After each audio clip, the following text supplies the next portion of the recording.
তবে আমাদের মাঝে 43% এখন নারী সদস্য আছে আমাদের কমিটি।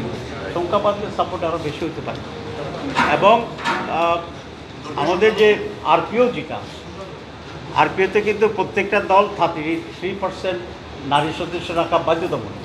কিন্তু যারা বেশি বলে যে আমরা নারীর ব্যাপারে কীরকম, আমাদের এখানে সবচেয়ে বেশি বিএনপিতেও নাই, আওয়ামী লীগেও নাই, বাকিগুলো তো আর বলার অপেক্ষা রাখে। জুলাই ঘোষণাপত্র নিয়ে আপনাদের যেটা সরকার আপনাদেরকে দিয়েছে আসনের ব্যাপারে সে আলোচনাটা এখানে নারী আসনের ব্যাপারে কয়েকটি প্রস্তাবে গত কয়েকদিন ধরে অ্যামালগেমেটেড হইতে আলোচনা চলছে। একটা ব্যাপারে আমরা সকলে একমত হয়েছি, ইনক্লুডিং জামাত ইসলামী এবং অন্যান্য ইসলামী দল, যাদের ব্যাপারে নারীদের অধিকার আমরা মানি না বলে এক ধরনের বড় ধরনের দেশীয় এবং আন্তর্জাতিক প্রোপাগান্ডা আছে।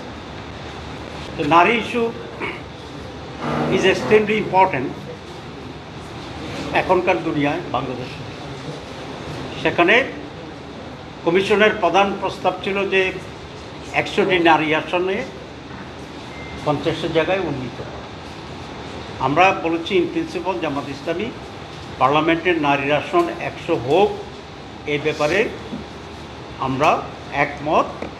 For more updates, follow us on Facebook, subscribe our YouTube channel, get the latest update on www.daily-sun.com.